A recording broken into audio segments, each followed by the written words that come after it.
당신은 하나님의 VIP이십니다. 반갑습니다. 이번 시간에는 신앙생활 가운데 기도에 대해서 알아보기로 하겠습니다. 기도는 왜 필요할까요? 인간은 타락으로 하나님과의 관계가 단절되었습니다. 기도는 하나님과의 관계 회복을 위한 영적인 호흡과 같은 것입니다.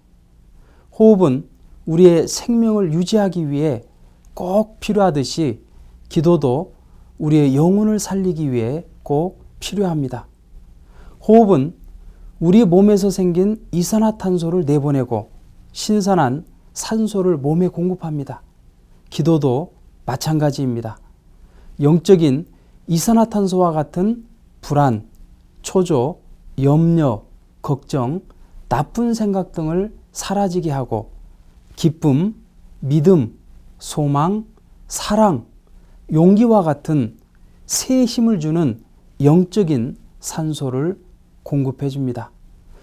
호흡은 잠시라도 중단되면 활동과 생명에 중대한 문제가 생기기 때문에 데살로니가전서 5장 17절에는 쉬지 말고 기도하라고 기록되어 있는 것입니다. 이렇게 영적인 호흡을 하게 되면 하나님으로부터 영적인 에너지를 보급받습니다. 기도를 통해 무한한 힘을 받게 됩니다. 메마른 땅에 단비가 내리면 옥토가 되듯이 기도는 우리의 마음을 옥토로 만드는 단비와 같은 것입니다. 따라서 기도를 깊이 하는 사람을 보면 영적으로 매우 충만한 삶을 사는 것을 볼 수가 있는 것입니다.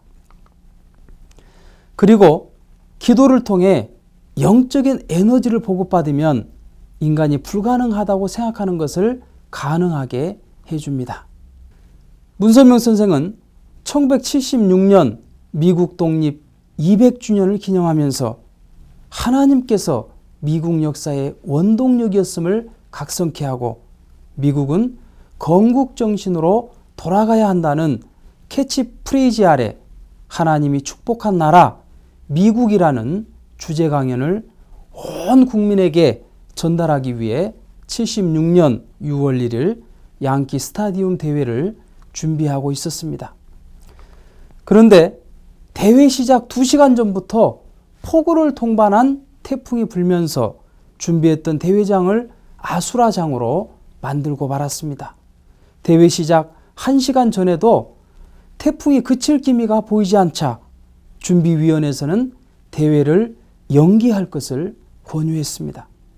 그러나 문선명 선생은 1시간이나 남았는데 그게 무슨 소리냐 하면서 대회를 준비하는 수백 명의 스태프진에게 모두가 합심해서 기도하라고 했습니다.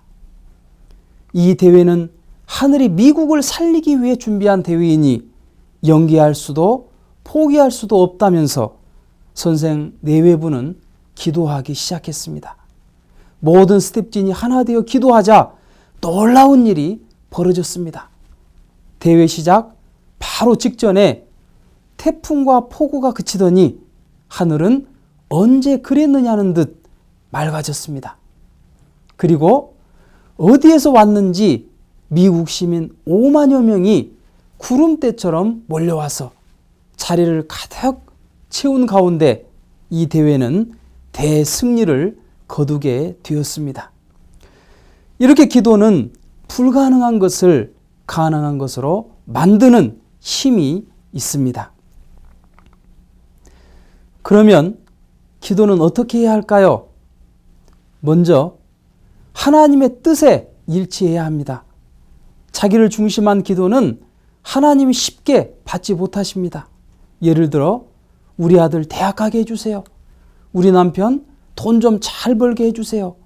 등의 기도는 자기를 중심한 기도입니다. 우리는 보통 이렇게 기도를 많이 하죠. 그러면 하늘 뜻에 맞는 기도는 어떤 기도일까요? 우리 아들이 열심히 공부해서 세상 사람에게 이로움을 줄 수 있는 사람이 될 수 있도록 대학 시험을 잘 치게 도와주세요.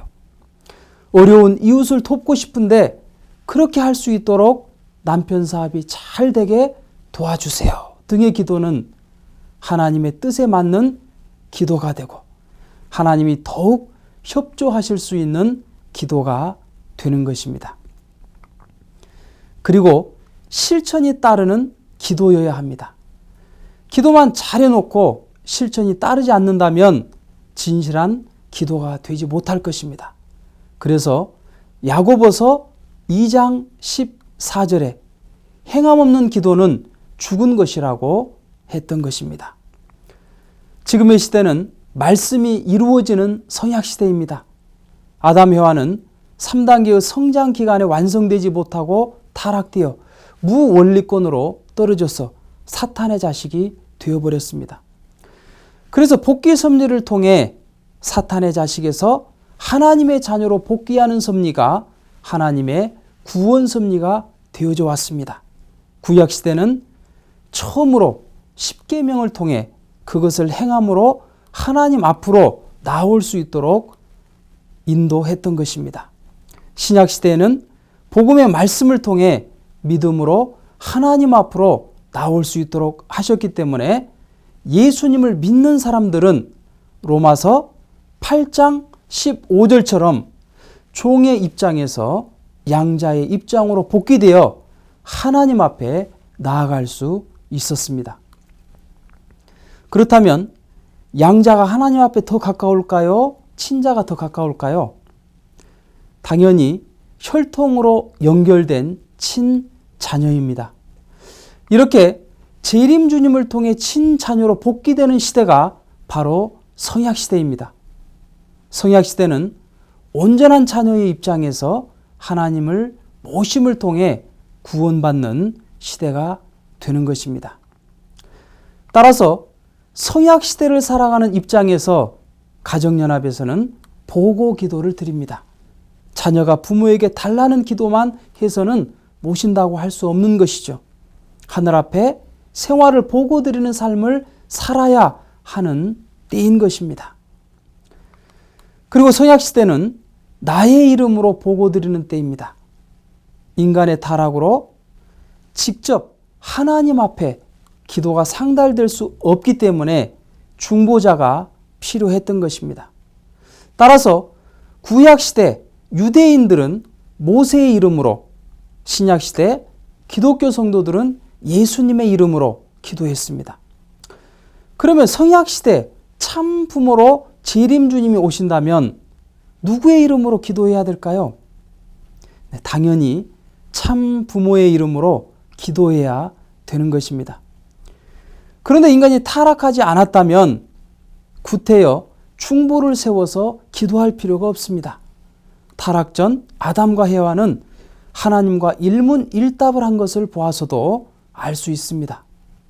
따라서 하나님의 그 섭리적인 발전에 따라 통일교회에서는 2006년부터 축복 결혼 후에는 축복 중심 가정 누구누구의 이름으로, 즉 자신의 이름으로 보고 기도하는 전통을 세워 나오고 있는 것입니다. 그리고 아멘이 아닌 아주로 보고 드립니다. 아멘은 신뢰하다, 믿다라는 동사에서 나온 말로서 진실로, 참으로라는 감탄사의 말입니다.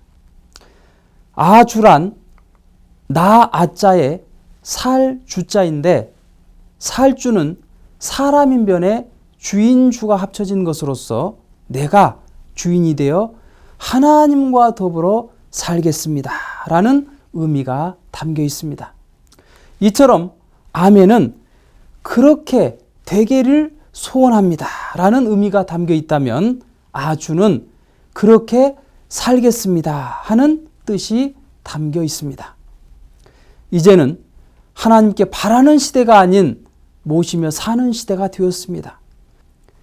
예수님의 이름으로가 아닌 참 부모님 이름으로 그리고 나의 이름으로 보고 드리는 때가 된 것입니다.